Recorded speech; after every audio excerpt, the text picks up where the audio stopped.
Welcome to Psychologist Talks. On today's episode, this could be the final episode in a series about masculinity. More recently, I've been putting out episodes around the kind of subcomponents of masculinity, these kind of stereotypical, sort of emblematic facets of masculinity. And today's is going to be about competition. Now, my hope is there's a little bit less pushback against competition. Maybe there's more of a native appreciation for the benefits of competition, but still I'll try to speak to those benefits. And like clockwork, there's going to be cons and consequences to them. For every yin is a yang. I mean, that is the essence of all of these episodes, is that the yang to the yin holds its own relative value. And even the most masculine of creatures need to at least periodically resource these counterbalancing forces. In this case, it would be collaboration versus competition. But let us first talk about the very real benefits of competition. Now, competition, first and foremost, is great for innovation and skill building. Why is this? Well, it sets a marker that we aspire to, and then we look to either match or surpass. And the competitive spirit, without that competitive spirit, what is it exactly that we're shooting for? It's very hard to make markers. Collaboration is very much about I'm just going to match you where you're at.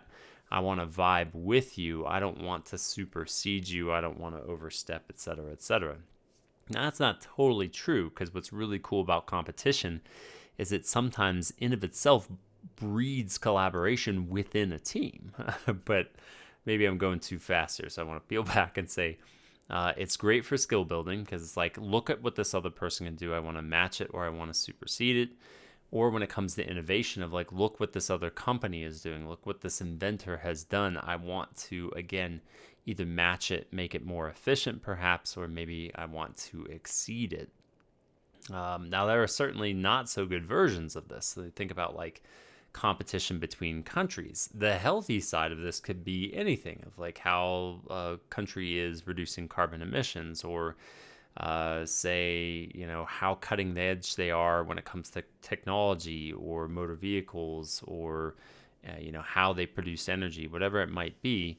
That competition can be very fruitful. Obviously, there are not so good versions of this, such as arms races, where the competition is more about aggression and potentially leveraging that aggression against one another. But again, more often than not, perhaps too optimistic sounding for some, but I think more often than not, that competition is a really powerful and important thing.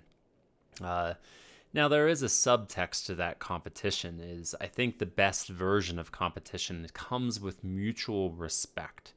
That the competitive spirit is driven by a native understanding of I respect that person enough to want to compete with them. This is different than the sort of oppressive, hold somebody underneath one's thumb, I will match, if not surpass them, as a means of hurting them or a means of making them feel small. This is kind of the more dangerous version of competition. It goes back to that kind of arms race mentality. We're talking about this healthier version is more there's a mutual respect. There's a reason why I want to engage in this competition with you. And with that usually comes a building of the local team. Who are we competing against? How can we compete together? I mean, this is sports 101. I don't care if you don't like sports. Sports at its finest is people who are excelling at what they do, working collaboratively together in the greater service of competition to up one's game, to perform at an optimal level, to again, innovate beyond, et cetera, et cetera. It's a very, very fruitful thing. What it can also help with, latent to all of that, is a sense of belonging and relating. I have an episode that was talking about masculinity sometimes relates in more instrumental ways. And competition, I think, is another latent way in which people can relate and say, I am part of this, drive behind this competitive spirit, and that helps me feel like I belong. You see this a lot in organizations and teams of because we're competing to reach some sort of goal or get to some sort of outcome. If I'm a part of that puzzle, an integral part, just like the person next to me, I feel like I have a sense of purpose and a sense of belonging. And that is sometimes hard to generate when it's merely collaboration for collaboration's sake. It's just like, kumbaya, we're coming together, relating, high-fiving, feeling good with one another. Sure. But when we have something that we're shooting for that isn't just an outcome, but is about, bettering something or doing better than someone else, that can be really, helpful and beneficial. Now, again, there's a dark side to this just as well. Sometimes competition within a team can become quite, let's use the little cliche term that nobody likes to be, toxic. Of just like your job is to beat out your fellow competitors in this team, and it becomes cutthroat. This will usually burn people out at to some degree, because again, there's this lack of respect. It is about only one can win, only the best will get the respect, only the best will, right? Versus like you all have a place and we all want each other to do better. And there is a friendly, respectful desire to be one of the best, to really rise to the top, to be the person that comes up with the innovation. But underneath that, there is a communal sort of celebration of this. Of course, there's a little bit of aggression to it. Of course, there's a little bit of jealousy and those sorts of things that might be floating around. But those sort of very natural parts of our psyches are counterbalanced with these more healthy and fruitful sort of energies.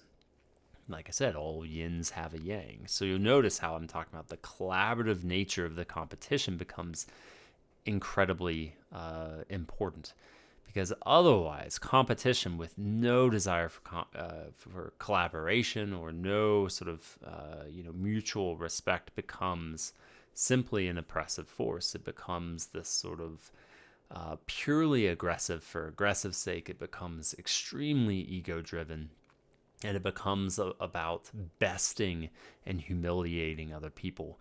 And there is no real growth in that. You cannot look back at history when it is, competition as a means of snuffing someone out. There is mostly just tragedy behind that wake. Now, I think people will sometimes project this unnecessarily onto masculinity and assume that all competition is this sort of oppressive patriarchal force, but I don't believe that to be true. Can it become that? Yes. Did it, and has it existed, and does it still exist in the business world? Is it a common cause for ongoing conflict and wars in this world? Yes. Like, people's egos are so fragile that they become toxically sort of, competitive and oppressive. Yes, indeed. But I think this is one area that masculinity has done, I think, a very good job at overall over the many decades, the many years, is this sort of like a healthier underpinning of a competitive spirit. Does it go wonky and awry? Of course it does. But it doesn't mean we throw the baby out with the bathwater. So yeah, let me double check here my notes if there's anything else. Yeah. I think the only other one on there is resiliency building. I think that is another benefit of competition. Adversity matters. Like in our line of work, I always say this to folks. It's really interesting because a lot of what we try to do in the mental health profession is try to nurture people significantly so that they become better stewards of humanity and create less adversity for other people. One of the fascinating things, though, about the human condition is the importance of adversity in shaping who we are, because it builds a resiliency that is not easily built when everything is copacetic and cool. And so it's just this really interesting thing where I wish we would be in a world where we'd stop creating so much adversity for one another. Yet within that adversity comes the potential for resiliency. And one really healthy venue for developing resiliency without like harmful adversity is competition. That the sort of like I want you to try, and I want you to be able to fail. I want you to be able to fall short and still be okay. that you can gun for these, that you can compete with other people and not always be number one. And that is going to do something very important for your psyche. It is a way to encounter adversity without being traumatized. Can it be challenging and demoralizing? Yeah. I mean, you don't want your butt beaten constantly when it comes to competition. There's got to be some sort of realistic achievement along the way. Otherwise, you're just becoming a glutton for punishment. But that is the beauty of competition. And probably one of the most powerful and important reasons why competition and this more kind of masculine energy behind competition remains vital in societies. If we are to decrease the adversities that traumatize us, we still need things that build resiliency.